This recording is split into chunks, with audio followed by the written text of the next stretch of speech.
मेरा जो पूरा दिन था वो पढ़ाई का होता था उसमें क्योंकि मुझे पढ़ने का शौक़ हमेशा से रहा है। हम ऑनलाइन पढ़ें या ऑफ़लाइन पढ़ें मैटर ये नहीं करता।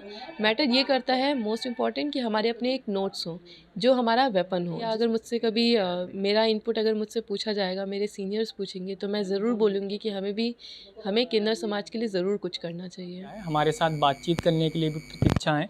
प्रतीक्षा, आपका रिज़ल्ट जो है सेकंड रैंक आई है, पहली प्रतिक्रिया आपकी क्या रहेगी? मेरी पहली प्रतिक्रिया बहुत खुशी की थी और संतुष्टि, बाद में मुझे संतुष्टि भी महसूस हुई कि अब मुझे एक क्लैरिटी मिल गई है कि मुझे अब आगे क्या कैसे करना है। तो और घर वालों की आँखों में जो खुशी मैं देख रही हूँ, तो संतुष्टि है, बहुत संतुष्ट हूँ अपने आप से। पहले से इस चीज़ को लेकर विचार किया था या बाद में पढ़ाई के दौरान इस चीज़ को लेकर विचार आया कि यूपीपीसीएस में ट्राई करते हैं, इसके लिए तैयारी करते हैं? जब मैं बीटेक कर रही थी तो फाइनल ईयर ख़त्म होने के पहले मैं डिसाइड कर चुकी थी कि मुझे सिविल सर्विसेज में जाना है। फिर मैंने उस हिसाब से फिर अपना स्टडी मटेरियल लेना शुरू किया नया, और उसको समझना, पढ़ना, कोर्स को देखना शुरू किया था। तो ग्रेजुएशन के ख़त्म होने के थोड़ा पहले ही मैंने डिसाइड कर लिया था कि मुझे चेंज करना है अपना फ़ील्ड। और थोड़ा इंटरेस्ट भी था, थोड़े फ़ादर को मैंने देखा है इसी में जॉब करते हुए, गवर्नमेंट में ही थे वो, रिटायर्ड इंजीनियर, तो थोड़ा वहाँ से भी मोटिवेशन था। और फैमिली के लोग, कोई शख्स या ऐसा कोई सदस्य जो इस फील्ड में रहा हो यूपीपीसीएस में? जी, मेरी एक बड़ी दीदी हैं, वो मार्केटिंग इंस्पेक्टर हैं। 2016 में उन्होंने जॉइनिंग की थी। तो वो हैं जिनका बैकग्राउंड है यूपीपीसीएस से। जी। जी, कौन सा अटेम्प्ट था जब आपने क्लियर किया इसको इस बार? ये मेरा 5th अटेम्प्ट था, और प्री का, और मेंस और इंटरव्यू ये मेरा पहला था। तो फर्स्ट अटेम्प्ट में 2017 में मैंने दिया था, और उसमें मेरा प्री क्वालिफाई हुआ था बट मेंस नहीं हो पाया था। उसके बाद से फिर प्री क्वालिफाई नहीं हुआ था, और इस बार 2022 के प्री, फिर then first mains, then first interview था ये। जो लोग इसको लेकर तैयारी करते हैं उनको आपका क्या संदेश रहेगा, किस तरह की राय देंगी जिससे वो बेहतर प्रदर्शन कर सकें? मेरा उनको एडवाइस ये रहेगा कि आप अपना देखिए, ऑनलाइन और ऑफ़लाइन में बहुत अथाह मटेरियल है, तो हमें सब कुछ नहीं पढ़ना है, हमें बस उतना पढ़ना है जितने से हमारा नॉलेज भी बढ़े और साथ ही साथ जो हम कर रहे हैं उसकी एक समझ डेवलप हो। तो ज़रूरी ये है कि हम पहले समझें कि पेपर क्या हमसे एक्सपेक्ट कर रहा है। अगर हम यूपीपीसीएस दे रहे हैं तो उसके लिए हमें फ़ॉरेन को उतना समझना ज़रूरी नहीं है, एक बेसिक समझ हो तो सफिशिएंट है, बट हमें उत्तर प्रदेश को समझना बहुत ज़रूरी है।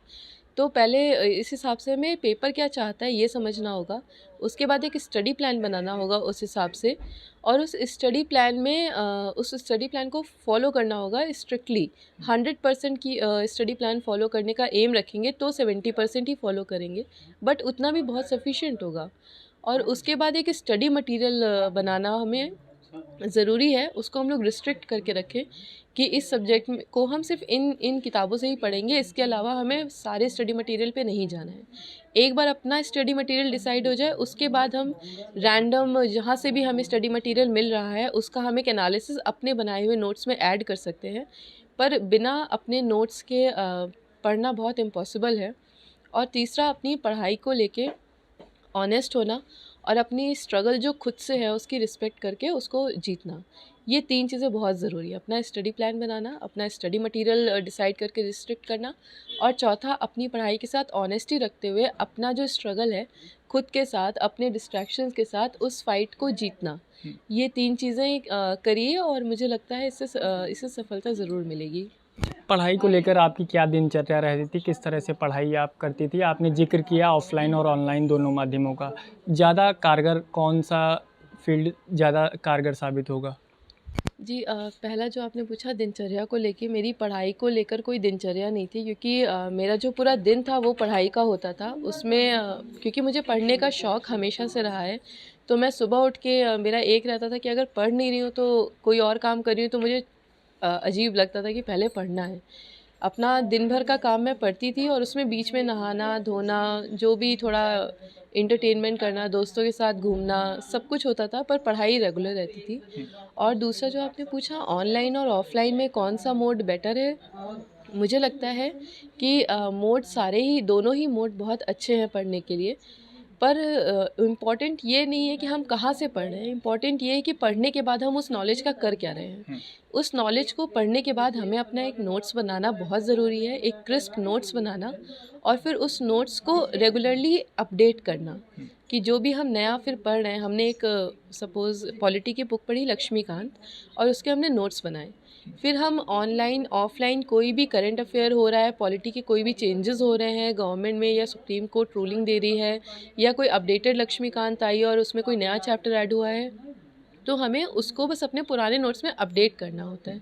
तो बहुत ज़रूरी है कि हम ऑनलाइन पढ़ें या ऑफलाइन पढ़ें, मैटर ये नहीं करता।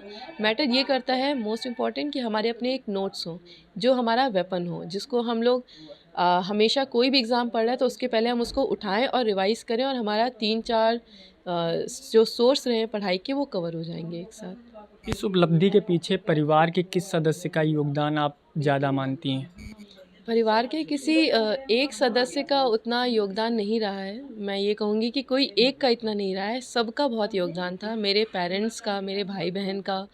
जो मेरे पेरेंट्स थे, इन्होंने कभी मुझे फ़ोर्स नहीं किया शादी और इन सब चीज़ों को लेकर। मेरे भाई-बहनों ने नहीं कभी ऐसा कहा कि प्राइवेट कर लो, इतने समय से इसमें हो।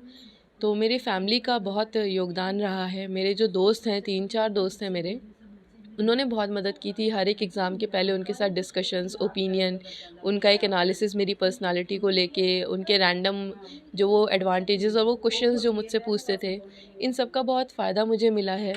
और जो मेरे टीचर्स रहे हैं वो भी इतने अच्छे टीचर्स रहे थे कि उन्होंने मुझे सटीक गाइडेंस एकदम दिया था। तो इन 3 लोगों का बहुत योगदान रहा है, और इनमें से कोई भी अगर एक पिलर नहीं होता मेरी तैयारी में, तो शायद मैं आज यहाँ नहीं होती। आपने ये सोचा था कि दूसरी रैंक आएगी, आपके मन में ख्याल आया था कि क्लियर हो जाएगा या सेकंड रैंक आ जाएगी या फर्स्ट रैंक आएगी, ऐसा कुछ विचार था आपके दिमाग में? ये विचार था कि ये विचार था कि होगा, क्लियर होगा, पर ये नहीं था कि इतना ऊपर रहेगा। इतना पता था कि जितनी मेहनत की है मेंस में, और जितना रिव्यू मिला था टीचर से कि आंसर्स तुम्हारे सही हैं, ऐसे ही लिखना है, तो उन सब को लेके एक उम्मीद तो थी कि हाँ, रिज़ल्ट आएगा, अच्छा आएगा, एटलीस्ट इतना आएगा कि हाँ, उस लिस्ट में नाम होगा इंटरव्यू में, कि जो सिलेक्टेड कैंडिडेट्स हैं उसमें, बट इतना ऊपर नाम आएगा इसकी उम्मीद नहीं थी मुझे। अब भविष्य को लेकर किस तरह की तैयारियां करेंगी? किस तरह के कामों को ज़्यादा आप बढ़ावा देंगी या किस तरह के कामों को करने के लिए आप ज़्यादा विचार करेंगी? कोई एक ऐसा वो मेरा नहीं एम रहेगा कि उस पे ही ज़्यादा ध्यान देना है, पर हाँ, क्योंकि मैं खुद एक महिला हूँ, तो मेरा ध्यान इस चीज़ पे ज़रूर रहेगा कि जो महिला से संबंधित जितनी भी समस्याएं और योजनाएं हैं, जितनी समस्याएं हैं उनको देखना, उनको अपने अधिकार क्षेत्र में रहते हुए उनका सुधार करना, और दूसरा जितनी भी महिलाओं से संबंधित जितनी भी योजनाएं हैं, उसके बारे में महिलाओं को अवेयर करना, उनको बताना कि आपके लिए ये चीज़ लाई है सरकार, इसके बारे में आप जानिए और इनका आप यूज़ कर सकते हैं, इस्तेमाल कर सकते हैं अपनी आम दिनचर्या में, अपने बचाव के लिए, अपने आप को ऊपर उठाने के लिए। तो अवेयरनेस बहुत ज़रूरी है, क्योंकि महिलाओं को पता नहीं होता उनके लिए क्या-क्या किया गया है। तो ये मेरा फ़ोकस इस पे ज़रूर रहेगा कि जिनके लिए भी जो योजना आई हो, उनको वो पता तो चले पहले कि वो इसका यूज़ कर सकते हैं। अभी आप किस तरह की अव्यवस्थाएं या खामियां देखती हैं महिलाओं को लेकर? अ, खामियाँ ऐसी, मैं ये नहीं कहूँगी कि एकदम सब कुछ बुरा ही है।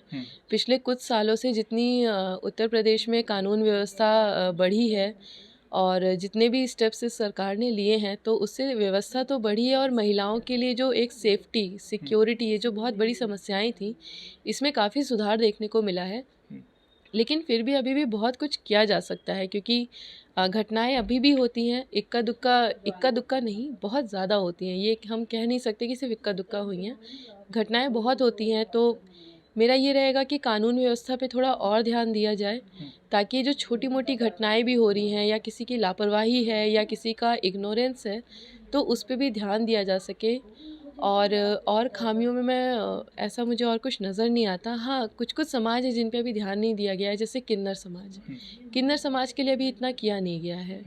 तो उन पे ध्यान देना, या अगर मुझसे कभी मेरा इनपुट अगर मुझसे पूछा जाएगा, मेरे सीनियर्स पूछेंगे, तो मैं ज़रूर बोलूँगी कि हमें किन्नर समाज के लिए ज़रूर कुछ करना चाहिए। अ बहुत बहुत शुक्रिया। तो ये प्रतीक्षा हैं, इनको हमारी तरफ से और हमारी टीम की तरफ से शुभकामनाएं भविष्य को लेकर और जो इनका रिजल्ट आया उसको लेकर। इनका ये कहना है कि जिस तरह से वर्तमान में किन्नर समाज को लेकर ध्यान देना चाहिए उस तरह से नहीं ध्यान दिया जा रहा है और इनकी यही प्राथमिकता रहेगी कि इस पर ध्यान दिया जाए। वहीं महिलाओं को जागरूक करने के लिए ये बेहतर प्रयास करने की कोशिश करेंगी। लखनऊ से नवभारत टाइम्स ऑनलाइन के लिए संदीप तिवारी।